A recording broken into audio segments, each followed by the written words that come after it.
Mihin se menet? Mihin? Käy paikalle sit. Minä luulin, että se olit lähes johon. Älä hitto, mä en lippaa tykkänä. Tuo perkelehän se on tuo närreetäkään. Sie hitto ammuit minun jakkauksen, mutta siitä hyvästä mies ahmaa sinut puol päätä pois. Et sie hitto petä rokaan.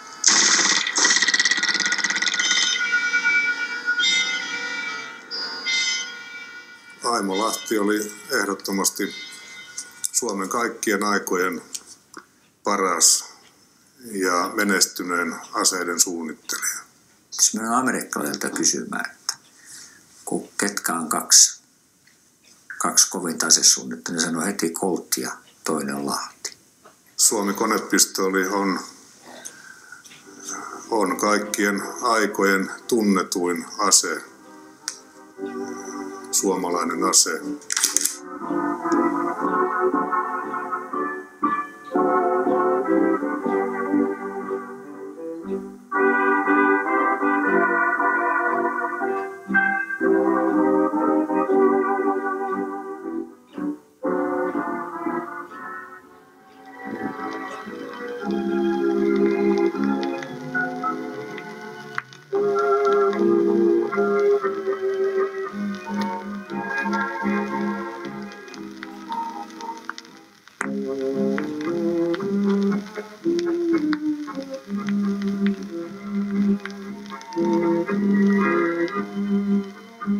Det här är alltså maskinpistolen som fältmarskalk Mannerheim fick till sin 70-årsgåva av bolaget Tikkakoski den 4 juni 1937. Och det här är en jubileumsmodell av modellen 31. Och man ser ju att det är väldigt fint arbete.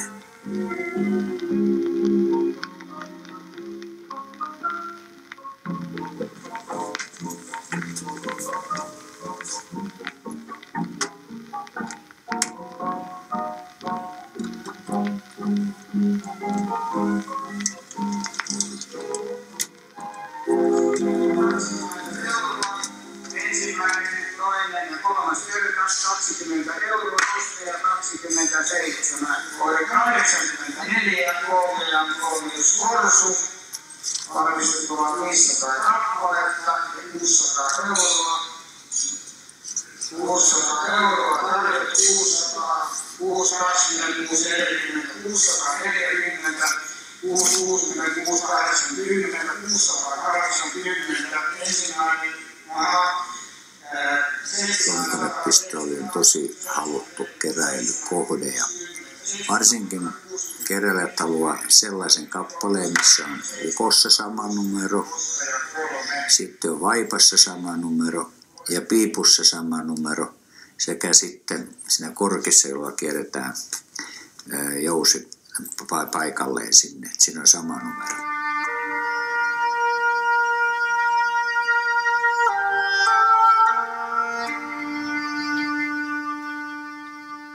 Se, mistä Aimolahden harrastus tai kiinnostus aseisiin lähti, niin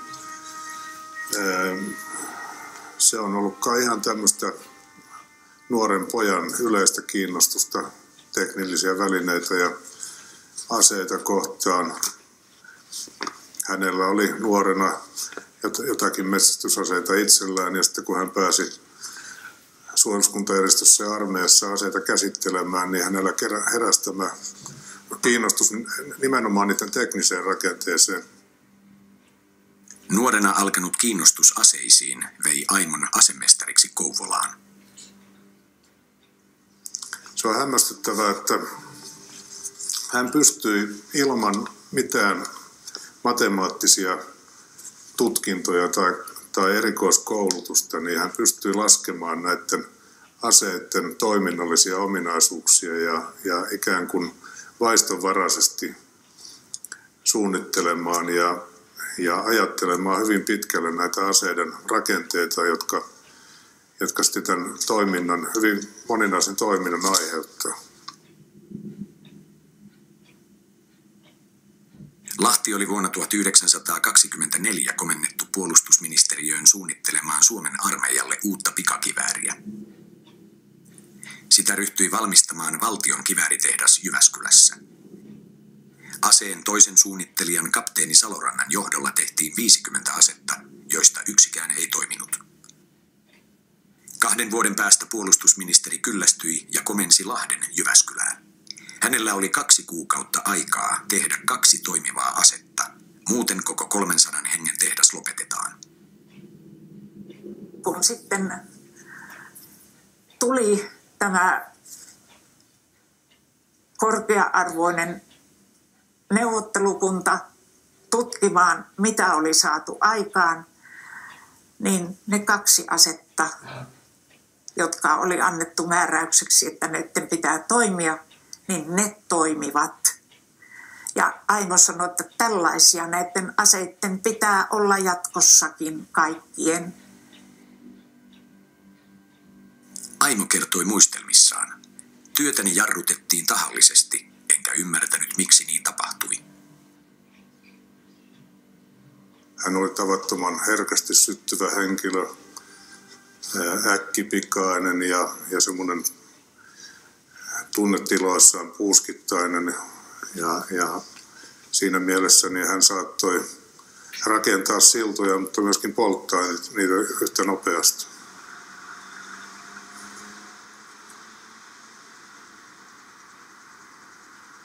Aimo Lahden työ on valtion kivääritehtaalla esillä edelleen. Lahden muistolaatta paljastettiin vuonna 2002. Kivääritehtaan ruokalassa on pysyvä Aimo Lahden aseiden näyttely. Tämä näyttely avattiin syyskuussa 2002. Avauksen ja juhlallisen vihkimisen suoritti puolustusvoimain komentaja Kaskela. Mukana oli koko joukko suomalaista kenraalikuntaa ja upseeristoa. Täällä on mukana myös metsästysaseita, mutta ennen kaikkea täällä on mukana merkittävä osa Aimo Lahden suunnittelemista aseista, jotka on tehty täällä kivääritehtaalla.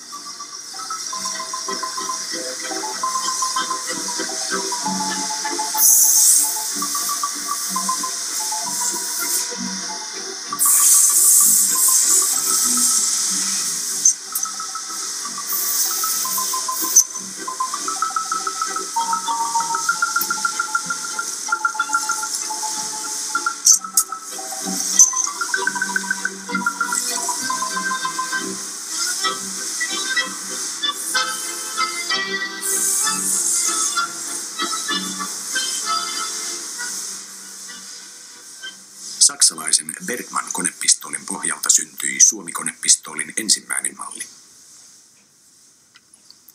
Konepistooli ei sinänsä ollut mikään uusi keksintö maailmassa, mutta Lahti kiinnostui tästä asetyypistä ja tämän saksalaisen aseen pohjalta suunnitteli vuonna 1922 oman konepistooliversionsa, jonka valmisti tamperelainen konepoja Leskinen ja Kari. Tässä aseessa on hyvin lyhyt isku, tulinopeus on kova, mutta tämän erikoisuuksia oli piipun nopea vaihtamismahdollisuus, joka oli nimenomaan tämän mallin ansiota. Hän kehitteli keksintöään edelleen ja valmistui malli 1926, jota sitten valmistettiin yli 100 kappaletta muun muassa puolustusvoimien ja suojeluskuntajärjestön käyttöön. Niin, tämä on Seppä Salmisen porakone, joka hän itse oli sitten takonut erilaisia teriä. Siitä tuli jyrsi tavallansa ja kursoksi siihen aikaan sanottiin. Näillä tuli ne sitten ne Aimo Lahden keksimän konepistoolin aihiot, jotka hän oli takonut. Nämä tuli viimeisteltyä sitten näillä terillä, jotka oli sitä varten tehty. Konepistoolin rakennehan on hyvin yksinkertainen. Se perustuu siihen, että rippaasta syötetään patruunoita ja lukko, jota jousi työntää eteenpäin, vie patruunan pesään ja rekyyli taas palauttaa lukon takaisin ja samalla heittää hylsyn ulos, jolloin tämä liike jatkuu niin kauan kuin liipasimesta painetaan. Konepistoolien yleisenä ongelmana oli häiriöalttius, joka johtui lukon muodosta sikäli, että täällä syöttötilassa oli liikaa leveyttä, jolloin patruuna saattoi kääntyä poikittain. Ja Lahti, jonka aseessa tämä ongelma oli vielä vuoden 1926 mallissa, niin hän ryhtyi kehittämään asiaa eteenpäin. Ja malliin 31 hän kavensi koko syöttöosan etupäästään, jolloin patruunalla ei ollut tilaa mennä poikittain.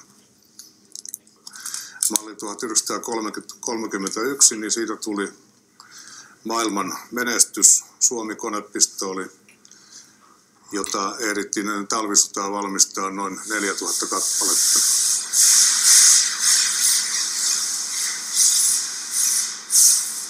Valtion kivääritehtaalla oli omat kiireensä. Suomi-konepistoolin uudelle mallille piti löytää tekijä.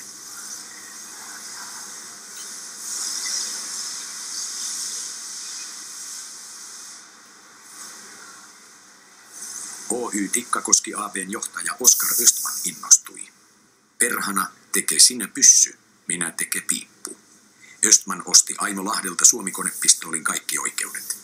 Kokonaishinta oli 65 000 markkaa plus 5% provisio myynnistä. Aloitettiin sitten tämä tuotanto vuonna 1931. Ja sen mukana sitten tuli se kasvu, joka sitten tuotti Tikkakoskelle jonkun verran väkeä lisää ja työpaikkoja. Joskus 1937 muistelen, että silloin on ollut noin 300 henkeä jo töissä, joka on tämmöiselle Korpikylälle melkoinen väkimäärä. Täällähän ei muita työpaikkoja varsinaisesti ollut. Myöhemmin joitakin aseen yksityiskohtia muutettiin Lahden tietämättä. Lahti seurasi aseen menestystä maailmalla ylpeänä ja vähän mustasukkaisena. Provisiorahat kuitenkin juoksivat Lahden tilille. Meidän silloinen toimitusjohtaja, insinööri Oskar Östman, että hänellä oli erikoisen hyvät suhteet kaikista erikoisteräksistä, joita Ruotsista saatiin Fagerstasta. Siitä aikanaan semmoinen hauska sanontakin hänen taholtaan, kun hän ei ollut oikein, hän on niitä Suomen ruotsikkoja ja puhuu suomea vähän heikohkosti ja hän sitten oli sanonut, että kun minä olen pannut Fagersta erikoisasennossa, niin kyllä Fagersta pitää panna minut myös erikoisasennossa. Tarkoitti sitä, että kun hän on etukäteen maksanut teräkset niin pitkälle jo, niin totta kai hänen täytyy olla erikoisoikeus myös sitten niiden saamissa silloin, kun tarvitaan. Lahti jatkoi työtään valtion kivääritehtaalla. Puolustusministeriö ja Aimo Lahti tekivät vuoden 1932 alussa sopimuksen. Sen mukaan suurin hyöty hänen keksinnöistään meni Suomen valtiolle.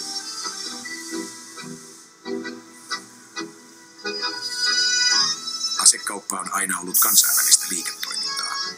Marraskuu 1932 toi asesuunnittelija Aimo Lahdelle työtarjouksen suuresta lännestä. Sopimuksen hinta on 3 miljoonaa markkaa.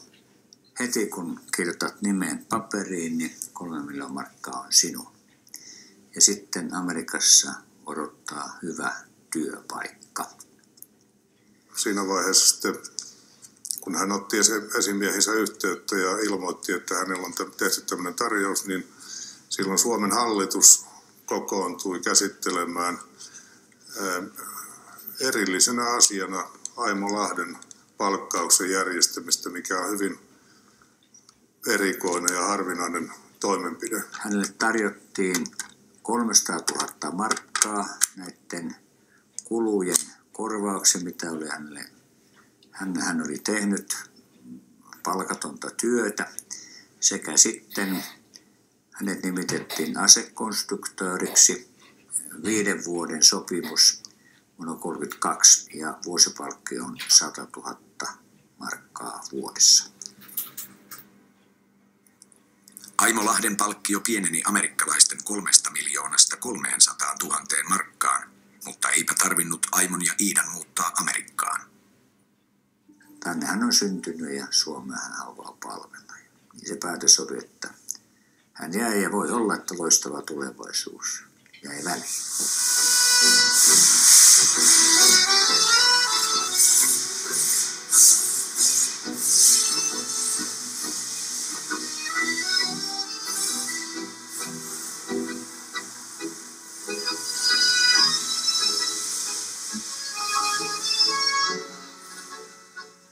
Hän 2-3 asti niin yöllä teki aina töitä. Sitten hän meni nukkumaan ja sanoi, että hän ei tarvinnut enempää unta, kun aamulla piti 7 taas olla jo menossa tehtaalle. Ja tehtaalla, kun hänen piti olla, niin silloin hänen työskentelynsä oli kans näin, että hän jatkoi kotityönään niin kuin laiska mies tekee. Sen, mikä hänellä oli sitä luovaa työtä.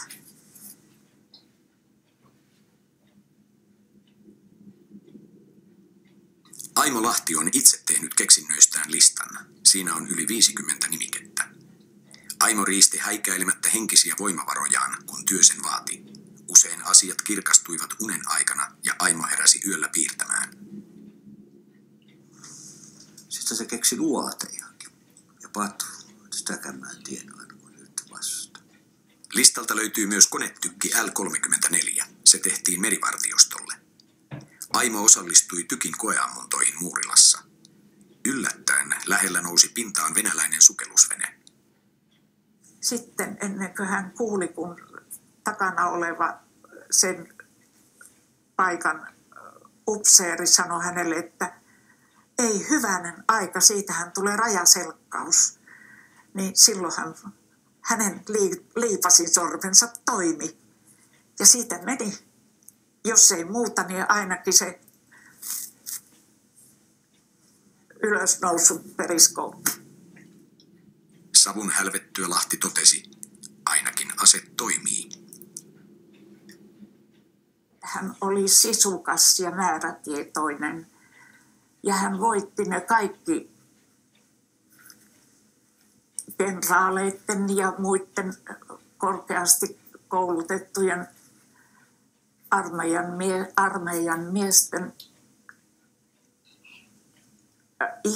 ihmeellisen itsetietoisuuden siitä, että vain he ovat jotakin ja tietävät jotakin. Kun tällainen vain kansakoulun käynyt poika ei heidän mielestään tiennyt yhtään mitään eikä tarvinnut ottaa vakavasti.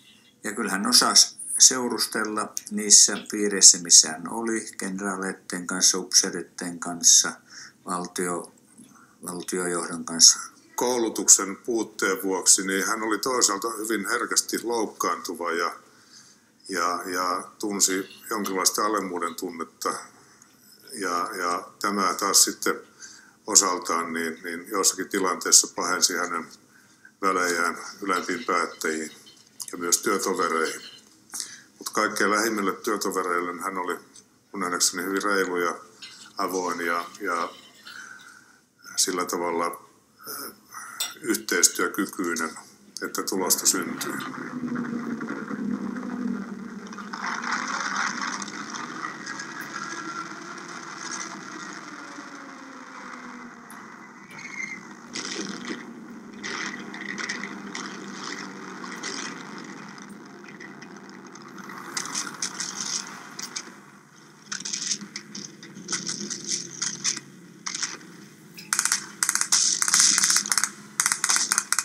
Tämä Puna-armeijan Tokarev-malli 1938 automaattikivääri oli talvisodassa aikansa huippu omalla alallaan.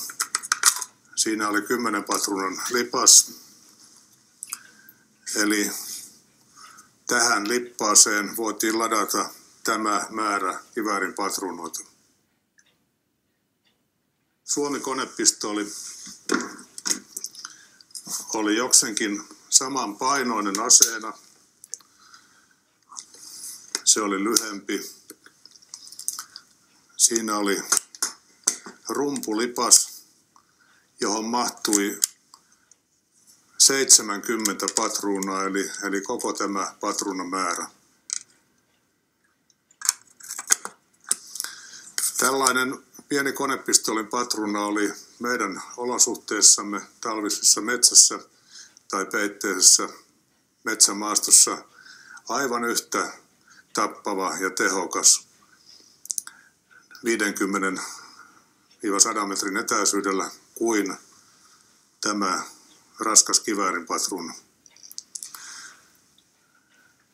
Kun mä olin asevelvollisena talvisodan ajan juuri ja Summassa Merkinlohkolla Munasuon laidassa alkuunsa heti silloin alkuviikkojen vaiheessa, kun oli semmoista vielä epämääräistä rintamatoimintaa, ei ollut vakiintunut ja muuta, niin meidänkin tulejohtuesta sitten kävi pari kaveria jalkaväen partiomiesten kanssa, kävivät semmoisilla tiedustelumatkoilla ja ne toi sieltä sitten venäläisiä aseita. Siellä oli pikakivääreitä sun muita ja muun muassa 2 suomalaista Suomi-konepistoolia.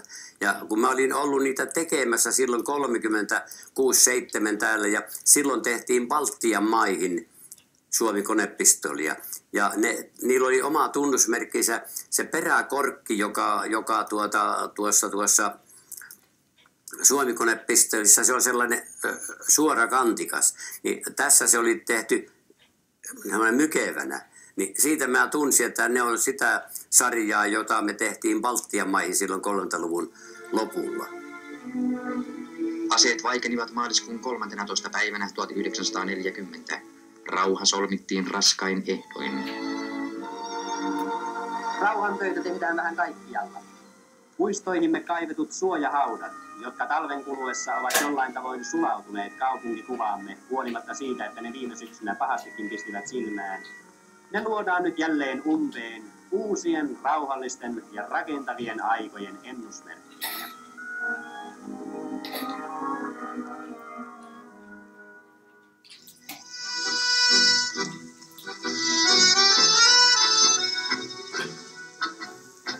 Tämä on niin sanottu norsupyssy, 20 mm panssarintorjuntakivääri. Lahden tarkoitus oli saada se valmiiksi ennen talvisotaa.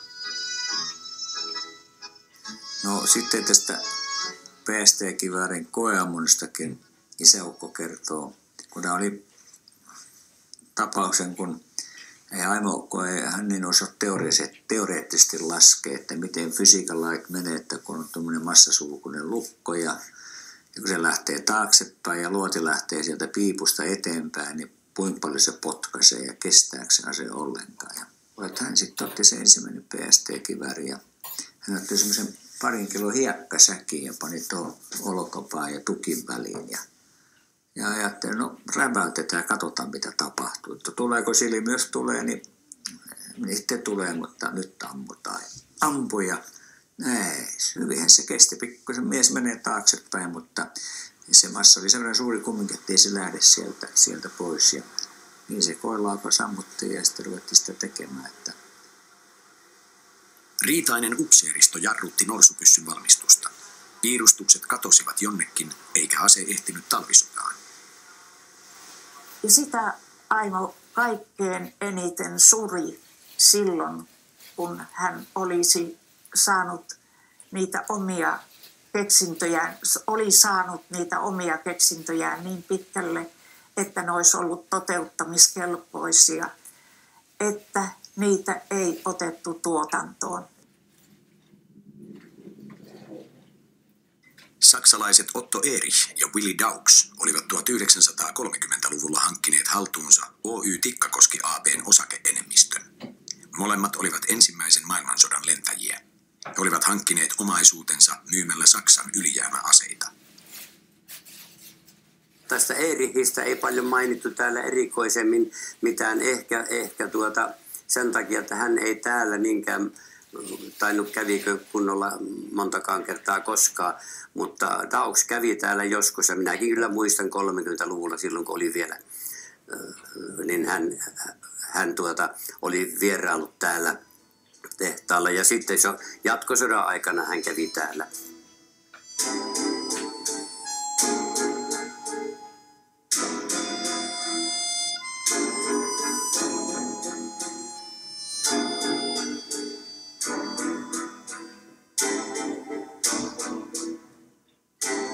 No sittenhän talvisota osoitti, että konepistoolilla on todella tarvetta, jos sotaa käydään, ja sen jälkeen niin Suomen armeija kuin monet muutkin sitten ryhtyivät niitä lisäämään. Ja meillähän täällä lisääntyi sitten tuotanto ja väki moninkertaiseksi, kun armeija tilasi sitten niitä enemmänkin. Välirauhan aikanahan täällä sitten väkeä lisättiin paljonkin ja tehtaita laajennettiin ja rakennettiin. Ja Suomen konepistoolissa oli varsin runsaasti työstettäviä, siis mekaanisesti valmistettavia osia, jotka jouduttiin sorvaamaan, ja se oli kallista ja aikaa vievää, ja tästä syystä niin se koituu sitten Suomen konepistoolin eräänlaiseksi heikkoudeksi, että niitä ei ehditty valmistaa niin paljon kuin olisi todella tarvittu. Kyllä hän kävi aina silloin tällöin tehtaalla, toki kun hän sitä tietysti oli kiinnostusta, sen ymmärtää, että oma lapsensa oli kiinnostusta, että miten se on ja menee. Mutta ei hän millään tavalla, että hän olisi ollut joku vakioasukas täällä tai muuta. Kyllä se työväestölle vallankin, niin kyllä se herra jäi suhteellisen vieraaksi. Mutta tapahtumat kulkivat omaa rataansa meidän tahdostamme huolimatta. Saksa aloitti sodan Neuvostoliittoa vastaan. Sodan uhkan tullessa yhä ilmeisemmäksi Suomi kutsui reserviläisensä aseisiin kesäkuun 17. päivänä.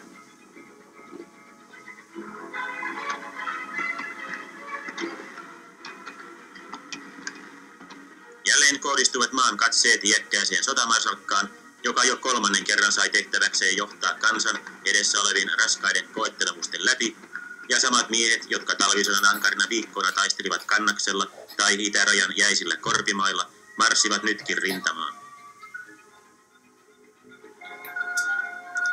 Aimo Lahden perusmallia 31, siis tätä Suomi-konepistoolia, valmistettiin jatkosodan alkuvaiheeseen mennessä jo noin 25 000 kappaletta, niin sen erääksi korjausta kaipaavaksi ominaisuudeksi todettiin aseen piipun nouseminen sarjatulella. Lahti oli pyrkinyt tätä rekyylin nostavaa vaikutusta ehkäisemään sillä, että tämä vaipan suu oli tehty viistoksi, jolloin paine ikään kuin laski sitä alaspäin, mutta puolustusvoimien johdossa ja taisteluvälinen hallinnossa ongelmaa pidettiin silti hankalana. Siitä syystä puolustusvoimissa kehitettiin Suomi-konepistoolin vaipan päähän suujarru, joita valmistettiin vuodesta 1942 lähtien tuotannossa olleisiin aseisiin.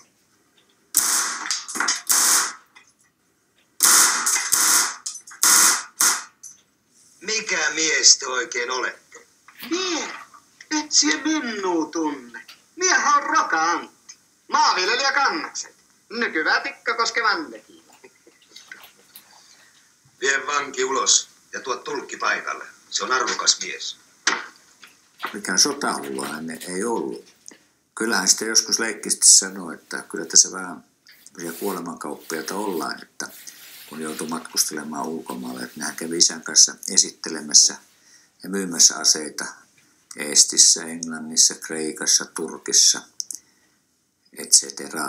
Mutta hän oli aikaisen lapsi, teki velvollisuutta, mitä isänmaan puolesta pitää tehdä. Ja ei millään lailla ollut fanaatikko.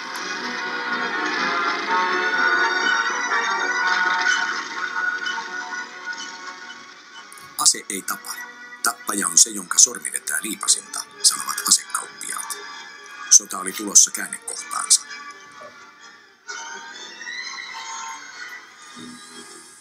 Suomen marsalkan 75. syntymäpäivä muodostui Suomen historian komeimmaksi ja unohtumattomimmaksi juhlapäiväksi, ja kunnianosoitusten valtavuus saavutti ennen näkemättömät mittasuhteet. Koko kansakunta kaikkine piireineen juhli välittömän riemumielen vallitessa Suomen historian suurinta viestiä.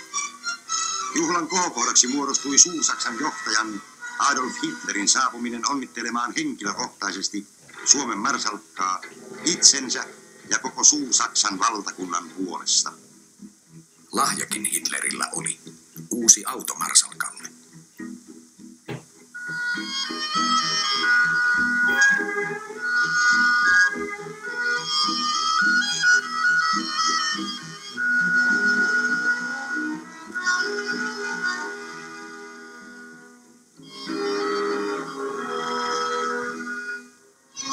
Mannerheim teki protokollan mukaisen vastavierailun Saksaan heinäkuussa 1942. Marskin vastalahja Hitlerille oli suomalaista laatutyötä. Suomen marsalkka Mannerheim antoi Saksassa käydessään Adolf Hitlerille Suomi-konepistoolin lahjaksi.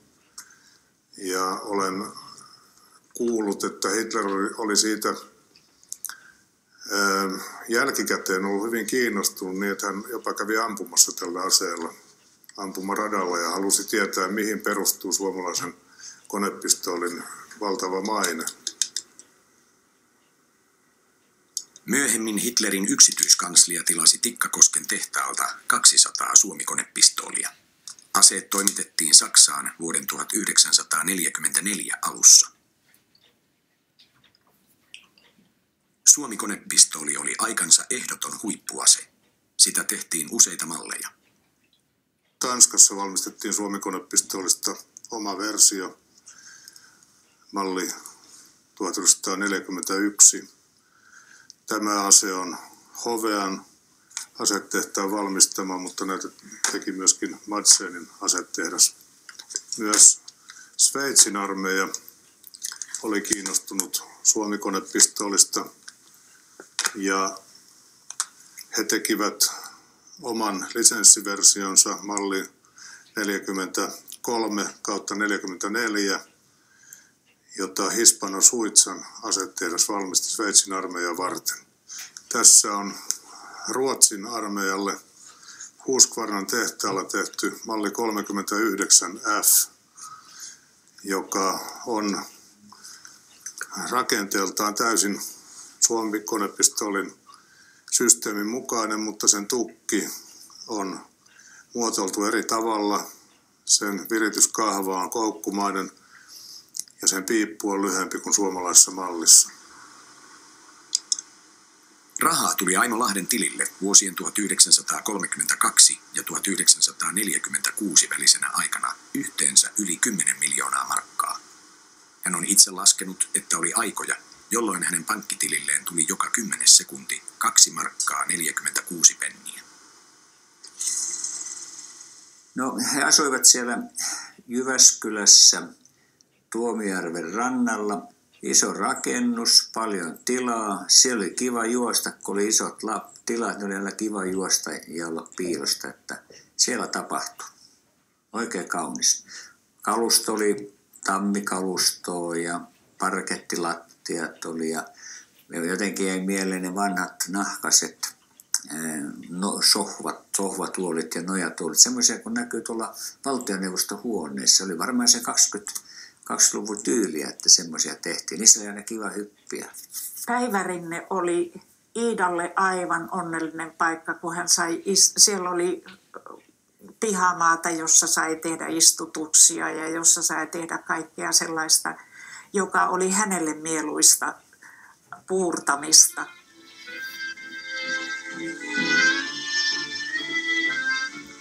Aimo, kun välillä sitten palasi retkiltään, niin se Idanen otti sydämesti vastaan. Tietysti Aimolla oli sitten mukana aina, milloin tuli uusi kello tai milloin tuli joku koru ja niin poispäin, kun oli vähän huono omatunto, kun oli Helsingissä käynyt ja tornissa juhlimassa ja mennyt vähän pitempään kun oli suunniteltu. Aimo, saattoi olla tosi häijy silloin, mutta katu kyllä sitten aina temppujaan ja seuraavana päivänä sitten hyvitettiin ja niin edelleen. Aimo oli ylpeä ainoasta pojastaan. Iidalle Olavin kuolema lentoonnettomuudessa oli raskas isku, josta hän ei toipunut. hän oli silloin, kun hän suoritti lentolupakirjaan, hän oli Suomen nuorin lentäjä, just täyttänyt 17-vuotias, että sai lupakirjan.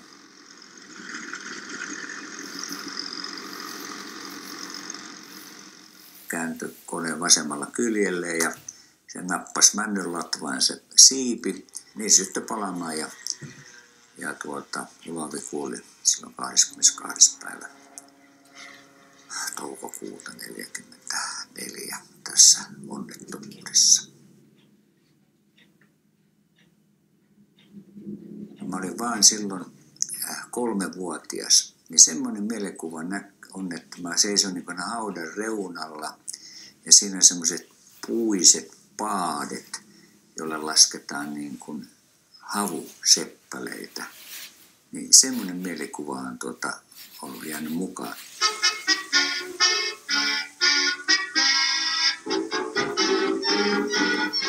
Aimo hukutti murheensa alkoholiin ja juhli entistäkin rajummin.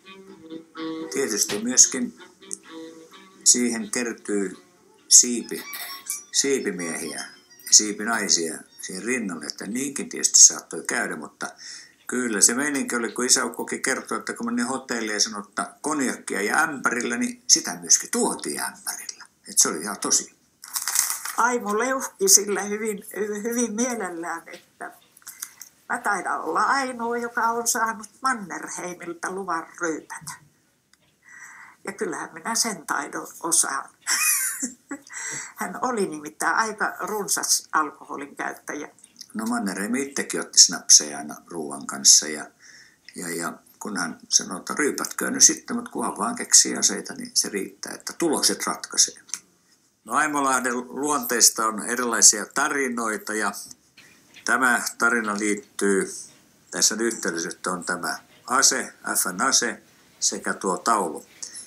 Aimo ja isä olivat Palokassa ja ottivat konjakkia ja niille sitten tuli jostain syystä erimielisyyttä, niin Aimo huutaa, että Iido, tuo pössy, minä ammun tuon Aarno. No Iida täti meni hakemaan tämä FN, on Olavilahden ase, ja antoi sen Aimolle ja Aimo otti ja pamautti ohi ja niin siinä on se 9 millin reikä. Ja siinä oli vain se seuraus, että kun tämä taulu roikkui seinällä ja seinän toisella puolella oli makuuhuone ja sillä makuuhuoneessa oli vaatekaappi, niin tuo luoti meni jokaisen Iida-tädin leningin läpi.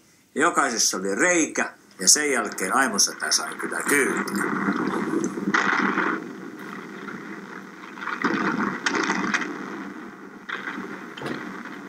Tikkakosken tehdas oli toiminut täydellä teholla koko sota-ajan. Neuvostoliiton suurhyökkäyksen alkaessa rintamalla oli lähes 53 000 Suomi-konepistoolia. Enimmillään vuonna 1944 silloin kesän suurhyökkäyksen aikana oli 1050 henkeä töissä, kun suurella voimalla ja vauhdilla lisättiin näiden lentokonekiväärien ja norsupyssyammusten tekoa, niin kaikki lähiseutuvien pitäjien työtä tekevät, jotka suinkin saatiin, niin haalittiin töihin.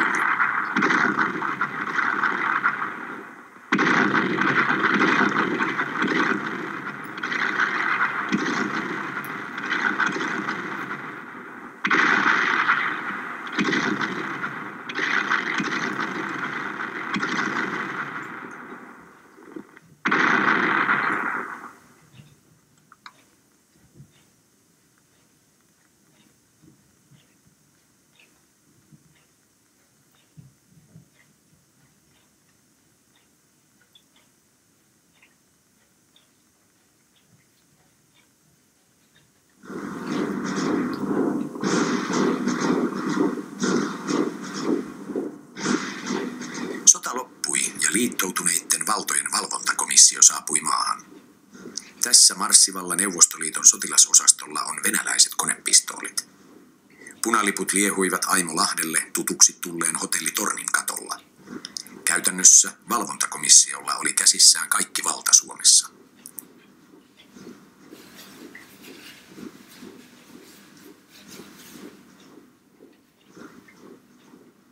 Suomi-konepistoolia oli vuosien 1940 ja ja 1945 välillä tehty Suomen puolustusvoimille yhteensä yli 62 000 kappaletta.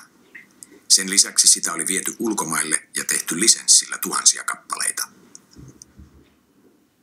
No niin, mulla on tässä tämmönen vanha valokuva vuodelta 1945, jossa 4 Tikkakosken sorvaria rakensi tällaisen patsasmuotoisen muistoadressi Suomi konepistoolille. Siellä on näitä tekstejä sitten monenlaisia. Siinä on sen syntymähistoria, syntymävuosia ja missä sodissa se on ollut ja ketäkin vastaan toiminnassa. Siinä on Espanjan sodat ja siinä on talvisota ja on jatkosota ja on Lapin sota ja kaikkea tällaista.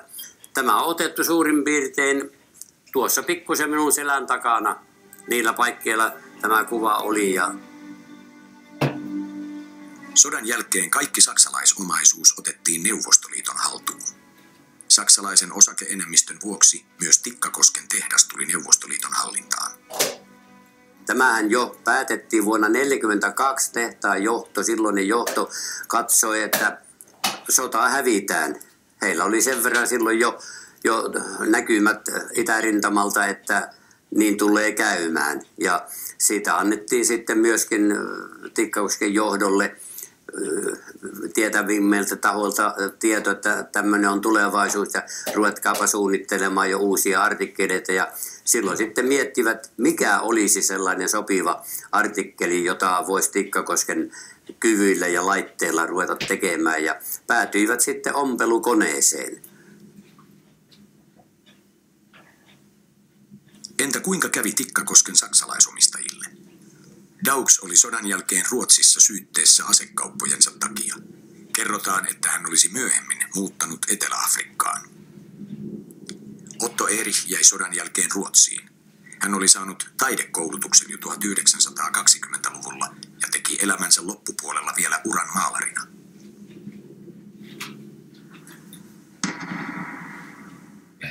Aimo Lahti seisoo valvontakomission johtajan kenraali Eversti Zdanovin edessä.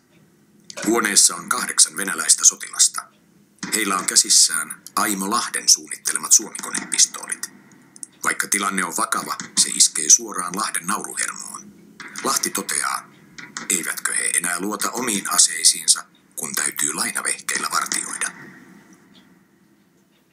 Se oli Aimolle ihan jollain tavalla huvittava juttu ja hänen monelle liukuva huumorintajunsa niin kuin jollain tavalla arvosti tätä tilannetta, että hänen omat aseensa vartioi häntä.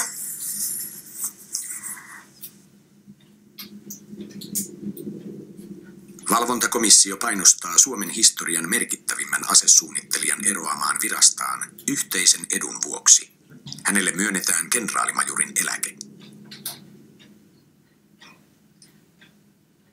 Minä sain palata kotiin toimettomuuteen ja odotukseen. Mitään en saanut tehdä. Piirustuslautani seisoi tyhjänä ja koskemattomana. Kyllä hän kiersi sen. Ei sanoi, että ei se valvontakomissio pysty hänen pään sisälle näkemään, että hän suunnittelee mitä suunnittelee. Ja tässä seinällä näkyy viimeinen Suomen konepistooli, mitä Aimo Setä on tehnyt. Se on tehty tuossa 1948-49. Osat tehtiin tuolla Viialan viilatehtaalla ja isäni Aarnosen on viimeistellyt. Sillä on koelaukaukset ammuttu Jyväskylässä Nyströmin autoliikkeen hiilivarastossa.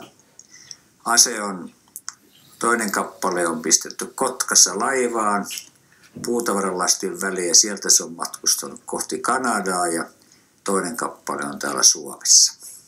Hän oli syrjitty. Ei nyt välttämättä ystäviensä puolesta, mutta tämä poliittinen valvontakomission maassaolo ja senkin jälkeen tämmöinen poliittinen leimautuminen, niin se aiheutti sen, että hän tunsi itsensä hyvin yksinäiseksi. Hän tienasi runsaat 10 miljoonaa markkaa ja se oli aika iso summa, runsaat 10 miljoonaa, jotain 322 000 tai jotain tällaista. Hän tienasi niiden muutaman vuoden aikana silloin, kun ne aseet meni kaikkein vilkkaimmin kaupaksi ja hänen 5% juoksi. No sitten hän joutui riitelemään erilaisista keksinnöistä ja korvauksista, niin asianajajalle meni 6 miljoonaa markkaa ja siihen sieltä myöskin verot, että jäi joku 4 miljoonaa. No sitten hän, kun hänet sanottiin, että nyt ei enää saa keksiä aseita, niin hän syötti vähän yli 1 miljoonaa markkaa siihen salapotkiosakeyhtiöön. Ja se meni konkkaan. Ja tilanne oli se, että hän jäi verovelkaa valtiolle hyvin paljon. Mutta Suomen valtio kyllä kohteli häntä sillä lailla hyvin, että hän sai ne verovelat osittain anteeksi. Eli hän ei tehnyt koskaan henkilökohtaista konkurssia. Et siinä mielestäni kyllä niin kuin suurmiestä asekeksiä kyllä kohdeltiin ihan asiallisesti. Muuten